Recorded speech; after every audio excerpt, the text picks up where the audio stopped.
Good afternoon. I did not record you an entry video into this latest ride along, so this is me introducing myself. My name is Ben, and I own 3T's Mobile Automotive Repair here in Ocala, Florida, and that's my trailer. That's what I use to bring around to people's homes and work in order to fix their vehicles. So what you're about to watch is a daily ride along with me, but stick around to the end because I'm going to show you exactly how much we make in a day, and today's Thursday. It's the end of our week, so I'm going to show you our weekly revenue and how much it cost us to run the company. So stay tuned. I hope you enjoy. All right, y'all, first job of the day. We've got this old Impala or Malibu. Old? I don't remember what it is.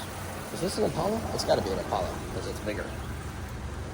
Nope, it's a freaking Malibu. All right, whatever your Malibu it is, it's got an AC problem.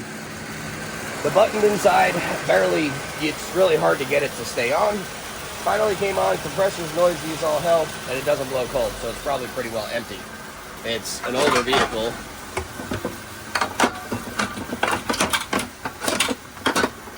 And it's definitely seen its fair share of days. So we're gonna get the AC machine hooked up and see what we got. All right, the compressor just doesn't work. Yep, equaled out pressures, compressor's dead. It might be empty. I'll go ahead and recover it. But, all right, this thing's actually full, which I didn't expect it to be full. So I've already put the charge back in to the car because we're technically done at this point. We've got a noisy compressor, a bad compressor, which in this situation means we're going to be doing a compressor, a condenser. I think this one,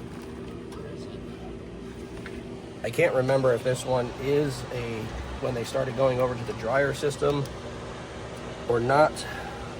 Let's see, where's my suction line? Nope, the accumulator is underneath the fender well on this one. So we need to do an accumulator, a condenser, and a compressor. We're not gonna go slight on this one because the compressor got completely destroyed. It came apart. It also needs a control head. So this is not going to be a cheap one. This is going to be a rather expensive one. So like I mentioned before, I don't want to prejudge people, but I have to sometimes, and I don't want to go above and beyond on something where a customer is already trying to supply their own stuff. So I'm going to take my diag time. We're going to get out of here and head on to the next job. If something goes different, I'll let you know, but I have to talk to the dad first. So I'll see you guys on the next one. All right, next job. This one, we've been here before, if y'all have remember it from some past videos. So this was before I bought my leak detector, and I couldn't find a leak on it, so we put dye in it. Well, the system's not working, so we need to see, is it leaking or did it fail? And his battery's dying. So we need to do a quick check on parasitic and see if we have a draw in the system, or if he just has, or if it sits too long, because quite frankly, this thing sits quite frequently and doesn't get used a lot. So I need to empty the lines on my machine here, and then we're going to go ahead and make sure there's some refrigerant in here. If there is, then we're going to do a leak test on it. All right, so there's nothing in it at all. I didn't even bother looking for the dye yet. What we're going to do is just do a leak check. But you're going to see me filming on the other one as well, because I'm trying to do this for both of my channels. Just trying to see how it works out doing it this way. So you might see that in the video. I'm not sure yet. All right, so we've got about a half a pound in there right now. Let's take this off, shut this down, and let's get a nitrogen tank hooked up. So I feel like it's gonna be the high side valve, because when before I hooked this up, it was covered in green dye inside under the cap. And then when I use the high side hose to fill it with refrigerant, all that dye is gone. So it wouldn't have been residual from last time. It would have been that it leaked into that. Maybe. All right, so the new Inficon. This might be the first good bit of footage I can actually give you guys on this thing. So we're gonna let it warm up and we'll go from there. All right, y'all, I found the leak. It's on the evaporator. So let's give you a little bit of a taste of this Inficon here. So right now we're on parts per million, which is the cloud function here. So if we go in here under the evaporator, right up in here, you can see the numbers are starting to slowly climb. That means I got a leak in this general area right here. Is a cloud part of it. All right, so once we get that, then I put this on super.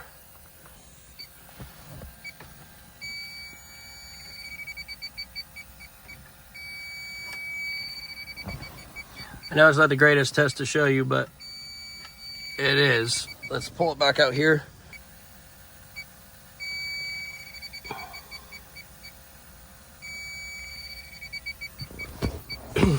So it's pretty definitive that the evaporator is leaking.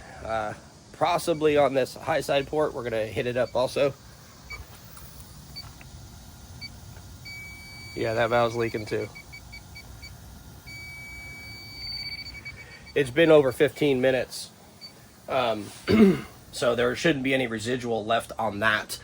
Now, I still have to do the parasitic draw test on this, but I'm just waiting on it. Right now, I'm still sitting at like 275 milliamps. Yeah. So, 275 milliamps. So we're still gonna have to sit and watch this for a bit. These Lincoln's Mercury's Fords, they could take a while to go to sleep. For instance, the whole 20 minutes I was doing that leak check, it was still reading like 3 amps. But this could just still be our draw, because we know it has a draw. So I'm gonna let it sit for a few more minutes, and then I'm gonna start going through some fuse checks, and we'll go from there. Yeah, that's bad. Yeah, look at all that green, man. Damn. It's definitely coming from somewhere where the evaporator is leaking and getting all the way, because I noticed it when I was checking for the AC that you had some green marks here. So if it's leaking from all the way up here, it's getting the AC dying, it's getting all in the car. But like I said, the modules and everything for the draw stuff are up in here, and that could be a problem. All right, well, a slight change of plans there. Originally, he didn't want to go after the draw test, but I just happened to glimpse in the back seat, because it dawned on me saying, you know what? That floorboard was wet. Like, that could be a problem. And then that standing puddle in the back seat, yeah, they changed their mind real quick. So they want an estimate for the AC, and they want us to tear apart that dash to find out where the water's coming from and see if that's why we have a draw in the vehicle. I'm gonna go with it probably does. Something's getting wet somewhere. Some ground, some connector, something is definitely getting wet. And I think the coolest part of that is the damn, there's green dye all over that. Like, when I was doing trying to show you guys the leak under the dash, like I was putting the sniffer near that. Don't touch water with that freaking Infocon. You'll destroy the tip. But, lost my train of thought. But it had green in it, and even more of it's not green like algae. It's green like dye. It's completely different. I don't know if you'll see it on camera, but for me in person, it's completely different. So anyway, that's an update, and we're going to move forward for this next week.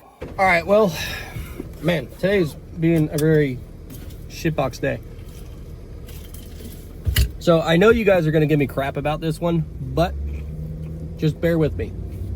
I was supposed to do a compressor on a Chevy Equinox just now.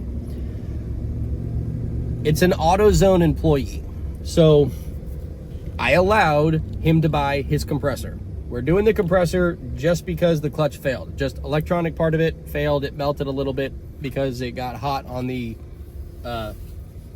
clutch itself. So yes, I allowed a customer to buy their own part, but it's slightly different, and it was my choice, and I'm gonna stick with it. I don't care. He's an employee of AutoZone, so he understands what the risk factor was on not having a warranty on the part as far as the labor is concerned. Again, I'll never let a consumer do that. I used to in the past, and I don't do that anymore. It's just not something we do. But what happened was, he didn't realize it, but they sold him the remanufactured one, and that I refuse to use 100%. I will not use a remanufactured part, especially on AC. Hell no, I'm not doing it. So when I got there and I saw the part, I just stopped and I said, listen, this is what you've got and this is what we need to do. So I actually ended up convincing him to allow me to buy a new compressor and get him rescheduled. So if you're unaware, AutoZone employees, whatever the counter price is, they pay 30% less than that, and then tax on that. So he's getting a really good price on the compressor. Not as good as my price buying the compressor, so it kind of limits me on my upcharge on what I can sell it for. So I'll give you all a for instance. I pay $352 for the compressor. Counter price for the consumer is $604. So I wouldn't mark it up more than $600. It would be rather close to that because of the way my parts matrix works. I don't know the exact number because I didn't use that, but I gave him a bit of a discount, right? So because I'm not going to charge him $600 when he can buy it for, you know, $4.25, I think it is, because it's 600 minus 180. So yeah, $4.25 or so, and then plus tax. So I sold it to him for, I think, like $30 or $40 more than what he could buy it for, just to kind of help him get that labor warranty from me. And we give back. AutoZone gives my card out to everybody. So this isn't one of those times where I'm like, yeah, I gotta really jam it to this guy because he's an AutoZone employee. Like, no, like we need to have a give and take, right? They give my card out all the time. I help the employees where I can. I always send lunch over to them, and it's the same thing at Advance. I help the Advance employees as much as I can as well. And it's that give and take. So yes, I'm gonna make less profit margin on this job, but we're gonna do right by his vehicle and make sure it's taken care of correctly, and, you know, help each other out, whatever. So I'm done rambling. That's how that job went, which didn't happen, but you'll see it next week. So we got that at least. So anyway, I'm headed on to one more, and the freaking rain is coming. I hope I can get done before it. All right. What do we got here? 10 millimeter extension. What else? Let's do this. All right, let's get this thing swapped out. That's where your blinker fluid goes. Yeah, right. I've seen that on Facebook. Somebody said, you know, that cop out of Arizona? I don't know if you ever watched him. Who is it, a cop? Yeah, he stops and he said, you know, your blinker thing needs fluid. And the lady's, what? I didn't know that, you know. I thought it was funny. I guess you might as well laugh if you're going to get a ticket, right? Yeah. I think he just gave her a warning because she just forgot to use the blinker. I got you. Yeah. People in Tennessee, they don't use their blinkers. And I'm always up in Tennessee. Same thing here. Everybody. No one knows how to drive anywhere. It's always a hassle. That's true, yeah. So I know that must be my air filter, right? Well, it's in there, yeah. Yeah, that's what I mean, in there. And so that's my windshield washer. No, that's coolant. Oh, radiator coolant. Oh, okay. Yeah, that's your overflow for the coolant. Your washer fluid's over here in this yellow one here. Oh, yeah, okay, yeah. Yeah. The picture helps. Yeah. That's all right. I still fill it up backwards sometimes. Yeah. Oh, sugar shack.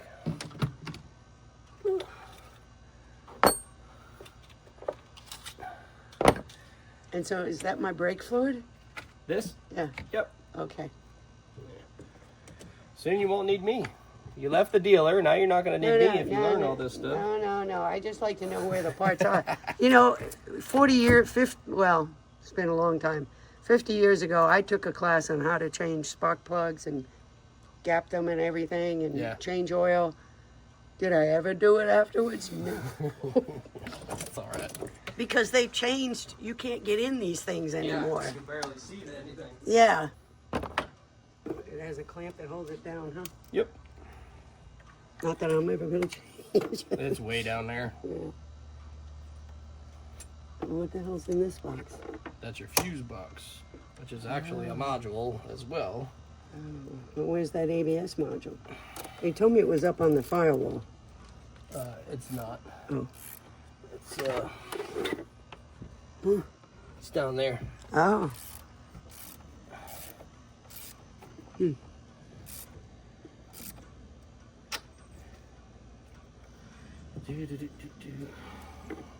Sorry to watch your. I mean, You're all right. I usually tell most people to go away, but it's a little different on this one. You're trying to understand why they told you the things they told you, so we don't mind, and you're not trying to tell me how to do it. No, I'm not. I would you're not. not trying to get in here and do it with me. No. That's where we have the problem with some customers. I might add fluid, but you know, like brake fluid or washer fluid or. Don't add your brake fluid. Okay. You can add washer fluid, you can add some coolant and stuff. Don't add the brake fluid. That's our indicator. This sensor here, Yeah. this sensor that's in the side here, what this does is tells us that our level is low. So what most people do is they top this off. Every time you go, they'll top it off, top it off, top it off. Oh, no. But that's what we do. If a proper technician, they're going to know this. They're going to be like, oh, wow, you're quite low on this. We need to check your brakes. That means the material is getting lower. If it ever gets down to here and the sensor comes on and turns on the red brake light in the vehicle, that means we need to be checking your brakes. So when people fill it up and fill it up and fill it up, we now don't utilize an actual sensor that's built into the vehicle to tell us that we are low on material on our brakes.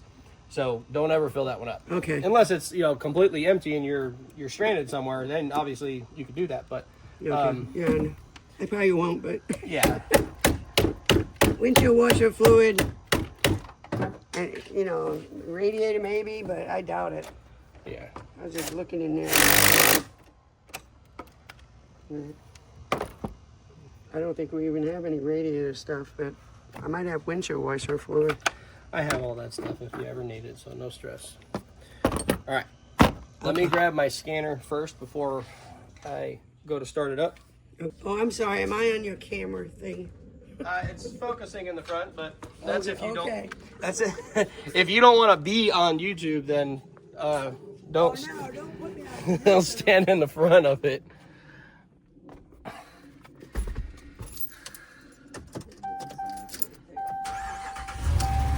So much better startup, right? Yeah.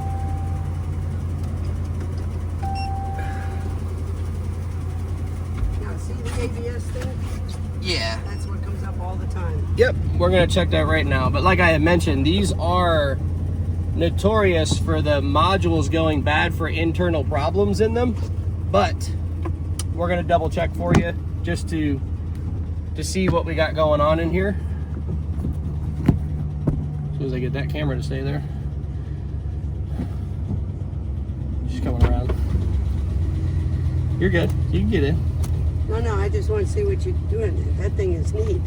Yeah, I'm just turning it on right now. Oh, okay. And what do you plug it into? This right here, it's a wireless little dongle that's down there in our connector and our OBD2 connector. Because I never play with that computer. Never. This? Yeah. Oh, that's just your radio. You're all right. No. I mean, there's a menu and settings. Oh, the settings and everything. That doesn't get into the modules of the car, so okay. you're good. All right. It's a base radio, we call it. It's not one where you can get in and really change a lot of settings and mess some stuff up. It's basic, so Okay. you'll be all right. But yeah, we got ABS light, traction light, and brake light, but we'll see. Like you said, your cruise doesn't work, and they told you need a module, right? Yes. So there's usually one code that is straight off the bat usually needs a module. I think it's a C2200. That's an internal fault in the PCM. That right off the bat, that typically means that. But we'll, like I said, we'll courtesy jump in here and just kind of see what codes are in it, and if we need to do any type of major diagnostics, then we will. Codes. Yep, C2200, which is anti-lock brake module internal electrical failure. So we'll take some pictures of the part numbers on that, and I'll see if we can locate one for you. Okay.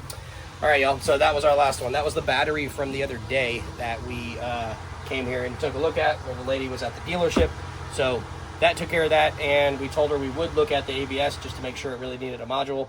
It's going to need it. So we're going to locate one of those and get that sold for her as well, so she can at least... She misses her cruise control. She wants the cruise control back, so... She's so funny. She's like, why? Because the car starts normal now. So anyway, I'm done. I'm going to get out of here. I'll see you guys at the office. All right, y'all. We're in the office. Today sucked. So just so you know, yeah, it was a horrible day. As far as revenue is concerned, it was a horrible day. And that's not because we didn't have jobs sold or that we screwed up. We had to make some changes today. So in reality, I only did about $500. So I'm not even going to bother putting TechMetric on the screen this time because it's not worth seeing the 2 tickets that I closed. One was the battery and one was the diagnostics on the first job of the day, the AC check. So it was actually only like $460 that we did.